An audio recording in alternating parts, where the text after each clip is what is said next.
जोहार आमर भाषा थी आज खबर के आपण को स्वागत। प्रधानमंत्री नरेंद्र मोदी आबाकाल ओडिशा आसुचन। भुवनेश्वर जनता मैदान ठाने सुभद्रा योजनार शुभारंभ करबार सहित जनसभा के से संबोधन करबे। इ गस्त समय थी प्रधानमंत्री पीएम आवास योजनार हिताधिकारी मानकु भी कार्यादेश बांटबे। पीएम आवास योजनार पहला किस्ती बाबदे 3180 कोटी टंका भिन्न भिन्न राज्यर 10 लाख हिताधिकारी मानकर बैंक अकाउंट के डिजिटल जरिए दियाजिबा। प्रधानमंत्री कार्यक्रम अवसर हजार हजार संख्या थी महिला माने सामिल हेबे। हेतिर लगी कार्यक्रम थी भीड़ नियंत्रण सहित शांति श्रृंखला रक्षा उपरे विस्तृत भावे आलोचना होइछे। प्रधानमंत्री कार्यक्रम के ठीक भावे परिचालना लगी राज्य सरकार 50 जन अधिकारी को नियोजित करिसन। इ गस्त अवसर प्रधानमंत्री श्री मोदी चंद्रशेखरपुर गाढ़कोण सबरो साहिन पीएम आवास योजनार हिताधिकारी मानकु प्रधानमंत्री आवास योजना घरर चाबी देवार कार्यक्रम भी रही। प्रधानमंत्री नरेंद्र मोदी आज अहमदाबाद नु दुर्ग विशाखापट्टनम वंदे भारत एक्सप्रेस रो शुभारंभ करबे। इ ट्रेन ओडिशार टिटलागढ़ देकिरी जिबा। इनो जनी दिया जाय पारे जे गलाकाल प्रधानमंत्री ओडिशा न 2टा सहित 6टा वंदे भारत एक्सप्रेस ट्रेन रो शुभारंभ करथिले। ओडिशार गुटे जुड़े जिला के छाड़ी नेले बाकी सबु जिला मानके रेल संजोग हो सारी छे। बहुत जल्दी राज्यर सबु जिला सदर महकुमा के रेल संजोग करा जिबा। आउ आबा दिने उपखंड स्तर तक रेल संयोगीकरण लगी लक्ष्य रखा जाइछि बोली मुख्यमंत्री मोहन चरण माझी कहिछन। गलाकाल बरमपुर टाटा नगर वंदे भारत एक्सप्रेस थी भुवनेश्वर फिरबार समय थी सांबादिक मानकु से कहिछन जे ओडिशा न रेल विकास रो सुवर्ण सुजोग मूल होइछे। दिल्ली गस्त समय थी से केंद्र रेल मंत्री सहित ओडिशार रेल विकास बाबदे आलोचना करथिले। भुवनेश्वर ठाने हेबार के थिबार मुख्यमंत्री अभियोग शुणाणी आज बंद रहेबा। पैगंबर मोहम्मद जयंती पड़ुथिबार नु जन अभियोग शुणाणी बंद रहेबा बोली साधारण प्रशासन आउ साधारण अभियोग विभाग तरफु सूचना मिली छे। आज होछे देवशिल्पी विश्वकर्मांकर पूजा।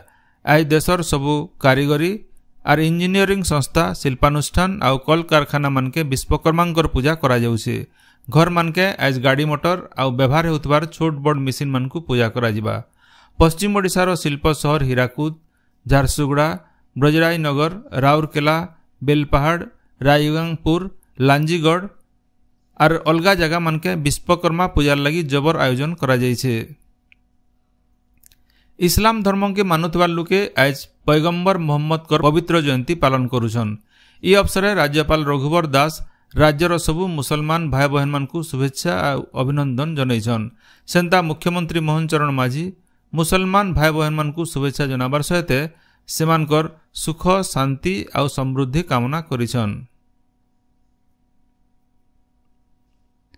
भूदो मासर उजल पखर द्वादशी तिथि थी गलाकाल पुरी श्रीनगर न सुनिया परब पालन संगे गजपति महाराज दिव्य सिंह देवंकर राजुतिर नुआ अंक मूल होइछे। गजपति महाराजंकर राजुतिर 1432 साल आर 68 अंकर सुवर्ण मुद्रा प्रतीक भावे प्रचलन करा जाइछे। इ अवसर राजगुरु माने गजपति महाराजंकु आशीर्वाद करथिले। सेंता गलाकाल पुरी श्रीमंदिर न 52 जन्म नीति पालन संगे महापुरुंकु नुआ पैता लगी करा जाइछे। राज्यर सबु जिला नु एबा 19 नु 22 तारीख तक विकास मेला आयोजन करा जिबा। इथि राज्य सरकार भिन्न भिन्न कल्याणकारी योजना संगे 100 दिनर विभागीय कार्यकलाप और सफलता विषय प्रचार प्रसार हेबा।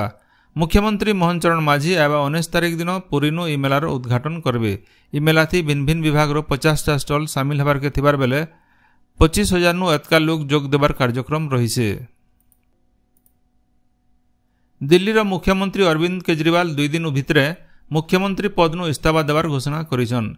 जामिन पाइबार 2 दिन उतारू से इ घोषणा करिछन।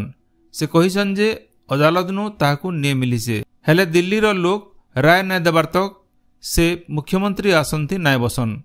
इनो जने दे जाई पारे जे एबा फेब्रुआरी मासे दिल्ली न भोट अछि हेले तार आगो नु भोट होई पारे बोली चर्चा जोर धरिछे। बरगढ़ जिला विजयपुर न प्रसिद्ध अनंत व्रत मूल होउछे। भूदो मासर शुक्ल पक्ष चतुर्दशी तिथि न इ व्रत करबार विधि रहिछे। विजयपुर भिन्न भिन्न पड़ा मानके मेढ़ तैयारी होइछे। तलीपड़ार अमर ज्योति युवक संघ तरफु होतिबार अनंत व्रत एसुर 50 बछर पूरी छे। हेतिर लगी उष्णाकी थी सजबाज चली छे। आवा सेप्टेम्बर 27 तारीख दिन समाजवादी चिंता नायक किशन पट्टनायकंकर 20 नंबर श्राद्धवार्षिकी बरगढ़ ठाने पालन करा। ई अवसर बरगढ़ बिजू पट्टनायक टाउन हॉल ठाने स्मारकी वक्तृता कार्यक्रम हेबा।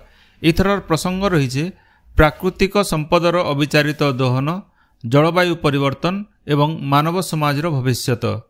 छत्तीसगढ़ बचाओ आंदोलन आवाहक और ई वर्षर ग्रीन नोबेल पुरस्कार विजेता आलोक शुक्ला स्मारकी वक्तृता थी जोग देवार कार्यक्रम रही। सेंता पदमपुर लू नाट्य संस्था तरफु अध्यापक केशरंजन प्रधान निर्देशना थी कवि खगेश्वर सेठकर लोकप्रिय काव्य परछा सतीर नाट्य रूप प्रदर्शन हेबा बोली किशन पट्टनायक समता ट्रस्ट तरफु सूचना दि जाइए। गलाकाल ई बाबदे ट्रस्ट तरफु बरगढ़ समता भवन ठाने गोटे प्रस्तुति बैठक हो जाइए।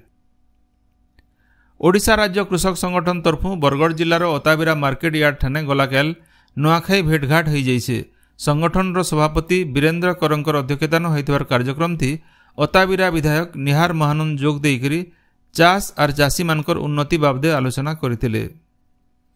बरगढ़ मास्टर टिकरा निवासी बर्सियान कपड़ा व्यवसायी पंचानन पाढ़ीकर 81 बछर बयसे गला राति परलोक हो जाइए। से ताकर पछे ताकर गुटे झी दुही पो और परिवार के छाड़ी जाइछन। उपरमुणु पान आसबाटा कंबारनु हीराकू जलभंडार आउ 4टा गेट बंद कर दिजाइए। एछेन डैम नु 2टा गेट देकरी फी सेकेंड थी 32,602 घनफुट पान महानदी के छड़ा जाउछे। डैम के फी सेकेंड थी 85,754 घनफुट पान ढुकुथिबार बेले 2टा गेट पावर चैनल और केनाल थी डैम नु फी सेकेंड थी 73,049 घनफुट पान छड़ा जाउछे। सकालर 6 बजे तक हीराकुद जलभंडार जलस्तर 628.17 फुट रही। बांग्लादेश और इताके लगी कर गांगेय पश्चिम बंग सृष्टि होइतिबार गभीर अवपात प्रभाव थी राज्यर भिन्न भिन्न जगानु वर्षा लगी रही। आज सुंदरगढ़ केन्दुझर और बालेश्वर नु 7 नु 20 सेंटीमीटर तक वर्षा हो पारे। सेंता संबलपुर देवगढ़ और झारसुगुड़ा सहित 11टा जिल्लानु 7 नु 11 सेंटीमीटर तक वर्षा हो पारे बोली भुवनेश्वर आंचलिक पाणीपाग विज्ञान केन्द्र तरफु येलो वार्निंग जारी करा जाइछे। आपण माने सबुदिन सुनुछन आमर भाषाती रेडियो खबर सम्बलपुरी समाचार। सम्बलपुरी समाचार बाबदे आपणकर मतामत देवार सहित ई काम के आगे जारी रखबार लगी तहक और सहयोग देवार के अनुरोध। आमर यूट्यूब चैनल के लाइक शेयर और सब्सक्राइब करुन आउ फेसबुक पेज के फॉलो करुन। जोहार।